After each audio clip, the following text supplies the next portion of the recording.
Hello बच्चों, कक्षा 10 की मैथ की ऑनलाइन क्लास में आपका स्वागत है, जिसके अंदर आज हम प्रश्नावली 3.3 का अध्ययन करेंगे। इसमें हमें क्या करना है, हमें एक बहुपद दिया गया होगा और उस बहुपद को हल करके बताना है कि यह एक द्विघात बहुपद है या नहीं। तो इसके अंदर हमें क्या करना है, इसके अंदर हमें ये चीज जांच करनी है कि इन्हें हल करने के बाद में जो बहुपद प्राप्त हुआ है उसकी अधिकतम घात 2 है या नहीं। यदि उसकी अधिकतम घात 2 है तो वह एक द्विघात समीकरण या बहुपद कहलाएगा। इसमें हम इसको हल करेंगे। यहाँ देखिए हमें दो पक्ष दिए गए हैं, एक है x into x plus 1 plus 8 equal to दूसरा है x plus 2 into x minus 2। इन दोनों पक्षों को हल करना है। देखिए कैसे करोगे, यहाँ देखिए ये x इंटू एक्स प्लस 1 है। बोर्ड मास के नियम के अनुसार पहले हम भाग देते हैं, भाग नहीं है तो गुणा करोगे और गुणा नहीं है तो जोड़ और घटाव करोगे। तो यहाँ पे पहले हमें क्या करना है, इनको गुणा करना है, x को x प्लस 1 से गुणा करना है। देखिए x को x से गुणा किया, x को x से गुणा किया तो x की स्क्वायर प्लस x को 1 से गुणा किया x, ये पद है वो आपस में गुणा हो गए। अब देखिए आगे प्लस 8 है तो प्लस 8 रखोगे इक्वल टू, यहाँ पे ध्यान दीजिए x plus 2 into x minus 2 है, यानी ये जो मान है वो किस रूप में है, a plus B into A minus b के रूप में है। जहां देखिए हम लिख सकते हैं a plus B into A minus B equal to A की स्क्वायर माइनस बी की स्क्वायर। इसको हम यहाँ पे यूज करेंगे। देखिए ए के स्थान पे x है, b के स्थान पे 2 है, तो इसी प्रकार इसको हल करेंगे तो a की स्क्वायर यानी x की स्क्वायर माइनस b की स्क्वायर यानी 2 की स्क्वायर। अब ध्यान दीजिए ये जो पद है वो सेम का सेम रखना है, एक बार इसे हल नहीं करना है। इक्वल टू यहाँ देखिए एक्स स्क्वायर का तो हम क्या रख लेते हैं, एक्स की स्क्वायर रख लेते हैं, माइनस 2 का वर्ग कितना होगा, 2 का वर्ग होगा 4। अब देखिए यहाँ पे बराबर है तो जो समान पद है वो आपस में कट होंगे, क्योंकि दोनों पद समान है, दोनों का चिन्ह निशान है वो भी समान है, इसलिए ये कट होंगे। बाकी हमारे पास बचेगा x plus 8 equal to minus 4। इस माइनस 4 को पक्षांतरण करने पर x प्लस 8 4 12, क्योंकि 4 प्लस का होगा तो x प्लस 12 इक्वल टू 0। यहाँ पे हमें ध्यान देना है कि इस x की अधिकतम घात कितनी है, तो ओनली फॉर x है, इसकी अधिकतम घात 1 ही है, इसका मतलब यह द्विघात समीकरण नहीं है।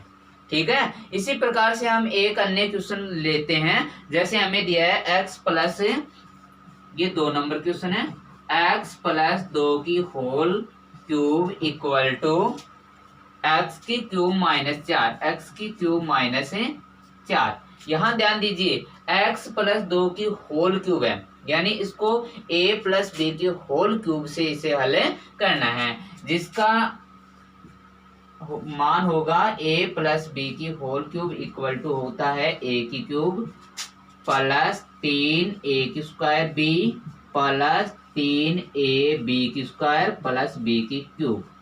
तो ध्यान दीजिए यहाँ पे a के स्थान पे x है और b के स्थान पे 2 है, तो जहां पे a है वहां पे हमें क्या रखना है, x रखना है, जहां पे b है वहां पे 2 रखना है। तो देखिए इस सर्वसमीका के अंदर यदि इस मान को हम रखते हैं तो हमारा आंसर प्राप्त होगा x की क्यूब प्लस 3 इंटू, यहाँ देखिए a है तो a की स्क्वायर यानी x की स्क्वायर इंटू b यानी 2, प्लस आगे देखिए 3 इंटू a का मान x इंटू b का मान है वो हमारे पास है 2 और 2 का वर्ग करना है, प्लस b का मान 2 है, 2 का क्यूब करना है। इस सर्वसमीका में इस मान को रखना है और आगे हमारे पास जो है वो सेम का सेम रखना है, क्योंकि यह हल नहीं होता। अब आगे देखिए यहाँ पे इसे सरल करते हैं तो x की क्यूब प्लस ये 3 दूनी 6 x की स्क्वायर यहाँ देखिए 2 का वर्ग 4 होगा, 4 को 3 से गुणा किया तो 12x प्लस 2 का जो घन है वो 8 होता है, इक्वल टू एक्स की क्यूब माइनस 4। यहाँ पे देखिए एक्स की क्यूब से एक्स की क्यूब होगा कट, क्योंकि बीच में क्या है, बराबर है। अब देखिए हमारे पास बचा है 6x की स्क्वायर प्लस का 12x प्लस 8, और इस 4 का पक्षांतरण करने पर 4 भी किसका होगा, प्लस का होगा, इक्वल टू हमारे पास ओनली फॉर 0 बचेगा। अब ध्यान दीजिए यहाँ पे 6x की स्क्वायर है प्लस यहाँ पे 12x है, 8 और 4 को हम प्लस करते हैं तो 12 प्राप्त होगा, इक्वल टू 0। ये भी एक द्विघात समीकरण है, लेकिन इसको हम थोड़ा और सरल भी कर सकते हैं। प्रत्येक में से 6 कॉमन लेने पर हमारे पास प्राप्त होगा x की square plus 2x plus 2 equal to 0। अब यहाँ पे देखिए x की अधिकतम घात कितनी है, x की अधिकतम घात है वो 2 है। इसका मतलब ये कौन सी समीकरण हुई, द्विघात समीकरण हुई। तो हमारी जो प्रश्नावली 3.3 का पहला क्वेश्चन है उसमें यही बताया गया है कि द्विघात समीकरण की जांच करनी है, यानी जो क्वेश्चन हमें दिए हैं उन्हें हम हल करना है, सरल करना है, और अंत में हमें उस बहुपद पे जाना है जो अंत में आए और उसकी अधिकतम घात देखनी है। यदि उसकी अधिकतम घात 2 है तो वह द्विघात समीकरण कहलाता है। हमारी इसी प्रश्नावली का जो 2 नंबर क्वेश्चन है उसमें हमें क्या दिया होगा, द्विघात समीकरण दी होगी, उनके गुणनखंड विधि से हमें क्या ज्ञात करने हैं, हल ज्ञात करने हैं। देखिए इससे आप जानकार हो, क्योंकि 3.1 में आपने ये चीज पढ़ी है, शून्यांक ज्ञात करना।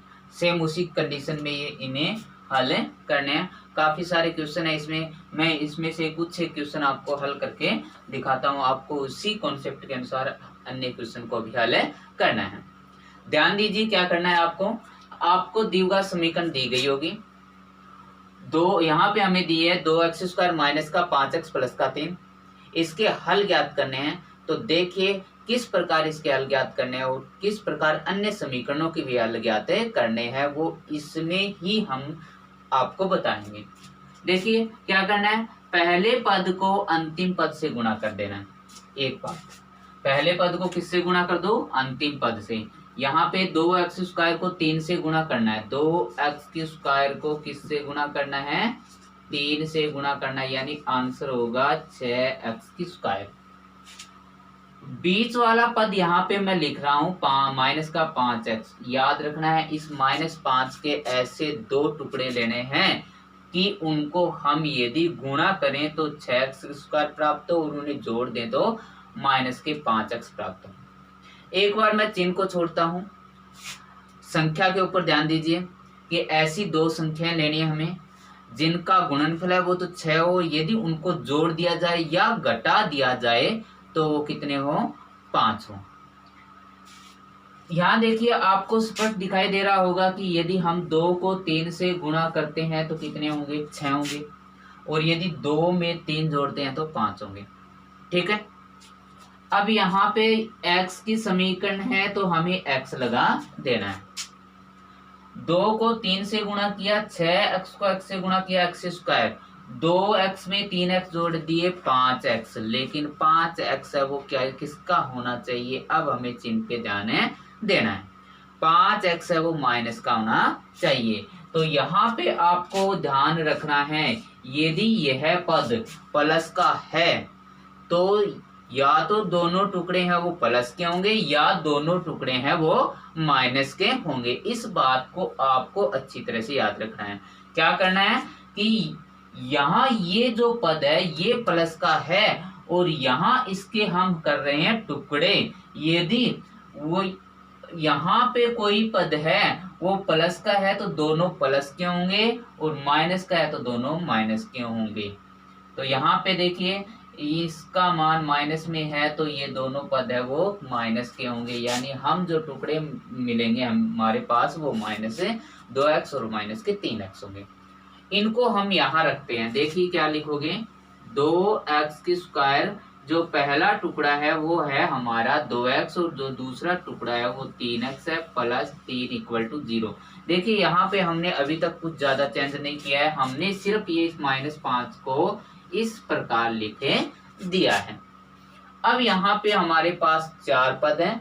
इन 4 पदों में इन 4 पदों में से हम दो पदों को लेकर इनके हमें गुणनखंड करते हैं। देखिए इन दोनों पदों में 2x² और 2x में कॉमन क्या निकलेगा, दोनों में 2 है तो 2x² और x में से कॉमन x निकलेगा, तो यहाँ देखिए 2 कॉमन है, x² से x कॉमन है, इसका मतलब क्या बचा x माइनस 2x में से 2x कॉमन लेने का मतलब होता है विभाजित करना यानी भाग देना। तो यहाँ पे 2x का 2x में भाग होगा 1 बार। जस्ट बाद में आपको निशान ध्यान रखना है, ये निशान किस में प्लस माइनस में है तो हमें क्या करना माइनस, यदि यहाँ पे प्लस होता तो हमें प्लस ही लेना होता। अब इन दोनों पदों में देखिए यहाँ 3x है, यहाँ 3 है, 3 और 3 में से कॉमन कितना होगा 3 होगा। यहाँ से 3 किसका माइनस का, यानी ये -3 कॉमन लेने पर कितना प्राप्त होगा x, और यहाँ से देखिए 3 में से -3 कॉमन लेने पर यानी 3 को -3 से विभाजित करने पर -1 प्राप्त होगा। ध्यान रखना है कि ये दोनों पद हमारे हैं वो समान होने चाहिए। अब देखिए इस पूरे पद में से और इस पूरे पद में से क्या कॉमन दिखाई दे रहा है, x-1 और x-1, तो यहाँ पे हम x-1 कॉमन ले लेते हैं, तो यहाँ हमारे पास 2x - 3 बराबर 0 जो कि हमारे गुणनखंड है और हमें कहा गया है गुणनखंड विधि से इसे हल करना है। तो अब हम क्या करते हैं, जो हमारे गुणनखंड प्राप्त हुए हैं उन गुणनखंड के बराबर में 0 रख देते हैं। तो x-1 इक्वल टू 0 यानी x इक्वल टू 1 का पक्षांतरण करने पर 1 प्लस का हो जाएगा। यहाँ देखिए 2x - 3 इक्वल टू 0, यहाँ 3 है वो माइनस में है और इसका पक्षांतरण करोगे तो ये प्लस होगा, 2x का गुणांक है यानी गुणा में है तो ये किस में होगा भाग में। इस प्रकार हमें क्या प्राप्त हुए, इनके दोनों के हल 2 हल प्राप्त हुए, क्योंकि द्विघात समीकरण है तो कितने हल होंगे 2 हल होंगे। जिस प्रकार 2 शून्यंक होते हैं द्विघात समीकरण के उसी प्रकार 2 हल होंगे। देखिए ये चीज हमने पहले 3.1 की प्रश्नावली में पढ़ा था, शून्यंक ज्ञात करना, सेम उसी कंडीशन में हमें इसे हल करना है। अब देखिए ये क्वेश्चन है, ये तो इस प्रकार के जो समीकरण है उन्हें प्रत्येक में इसी प्रकार से आपको हल करना है। एक अन्य क्वेश्चन देखिए रूट वाला ले लेते हैं ताकि आपको एक अलग प्रकार का क्वेश्चन मिल जाए। जैसे आपको दिया है √3x² plus 10x plus 7 √3 equal to 0। ध्यान दीजिए कार्य वैसे ही करना है लेकिन आपको आवश्यक ध्यान देने वाली बात है अनरूट वाली, यानी आपको अनरूट को अच्छी तरह से समझना है। काम है वो सेम इसी प्रकार हमें हल करना है। देखिए पहले पद को पहले पद से गुणा करना है। √3x² को 7 √3 से गुणा करोगे तो देखिए कितना प्राप्त होगा, √3 को √3 से गुणा करने पर 3 और फिर 7 से गुणा करने पर 21x², यानी इन दोनों पदों को गुणा करने पर हमारे पास प्राप्त हुआ 21x²। बीच वाला जो पद है 10x, इसके हमें 2 गुणनखंड यानी टुकड़े लेने हैं जिनके गुणा करने पर 21 प्राप्त हो और जोड़ने या घटाने पर, क्योंकि एक बार हम चिन्ह देते दो, जोड़ने और घटाने पर क्या होगा 10 आना चाहिए। तो देखिए यहाँ पे 3 मान लेते हैं, यहाँ पे 7, क्योंकि 7 को 3 से गुणा करने पर 21 और 3 और 7 कितने होंगे 10 होते हैं। x की बात है तो x रखेंगे। अब ध्यान देने हैं हमें निशान, तो यहाँ देखिए ये प्लस का है तो ध्यान देना है, ये प्लस का है तो यहाँ पे जो चिन्ह होगा दोनों टुकड़ों पे वही चिन्ह है। ये प्लस का है तो दोनों पे प्लस होगा, ये माइनस का है तो दोनों माइनस होंगे। तो यहाँ हम लिख सकते हैं इसे √3x² plus 3x plus 7x plus 7 √3 equal to 0। अब इन दोनों में से कॉमन और इन दोनों में से कॉमन, तो यहाँ पे देखिए √3 और 3 है तो इनमें से कॉमन होगा √3, क्योंकि √3 को हम लिख सकते हैं √3 इंटू √3।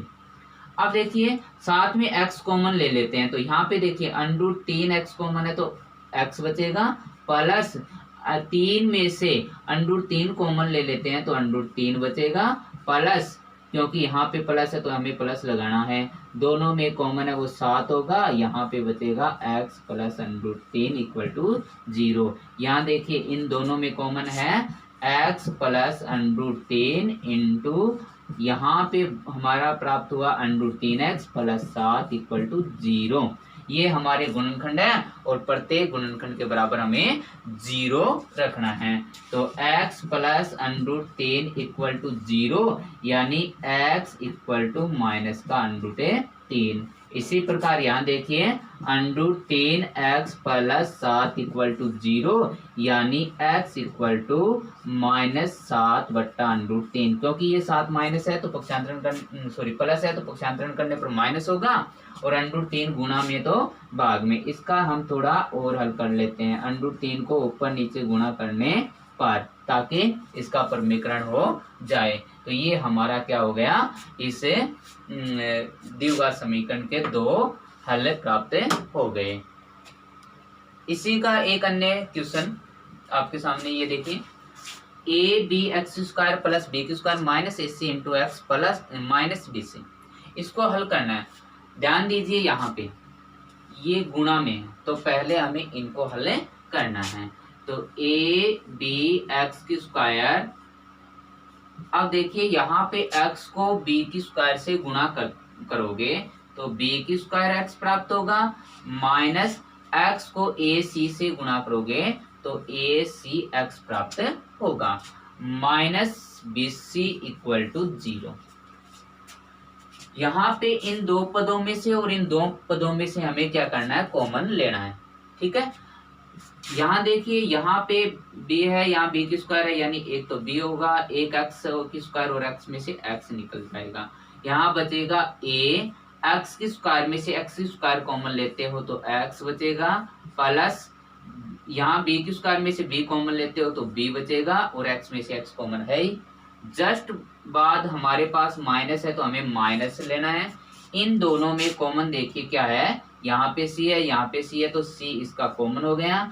यहाँ प्राप्त होगा ax माइनस यहाँ माइनस माइनस प्लस यहाँ प्राप्त होगा b इक्वल टू 0। क्यों, ध्यान दीजिए यहाँ से देखिए यहाँ c है, यहाँ c है और यहाँ माइनस का निशान है, यानी माइनस c कॉमन होगा। तो ये दोनों पद माइनस के हैं तो दोनों क्या होंगे, प्लस के। अब देखिए इन पदों में से यहाँ से हमें क्या करना है, दोनों पदों में से कॉमन देखना है। ax प्लस b कॉमन निकलेगा तो यहाँ बचेगा bx minus c equal to 0। ये हमारे गुणनखंड हो गए और इन गुणनखंडों से हमें क्या करना है, इसके शून्यंक ज्ञात करने हैं। तो ax plus b equal to 0, यहाँ देखिए b प्लस का है, दूसरी साइड में यदि पक्षांतरण करते हैं तो माइनस का होगा और यहाँ ax का गुणांक है तो ये भाग में होगा, x equal to minus b बट्टा a। और इसी प्रकार दूसरा जो गुणनखंड है bx minus c equal to 0, यानी bx इक्वल टू c है वो होगा प्लस का और b है वो इसका गुणांक है तो आंसर होगा c बट्टा b। इस प्रकार इन जो हमारी 3.2 है इसका जो 2 नंबर क्वेश्चन है, इस प्रत्येक क्वेश्चन को गुणनखंड विधि से हल करने हैं और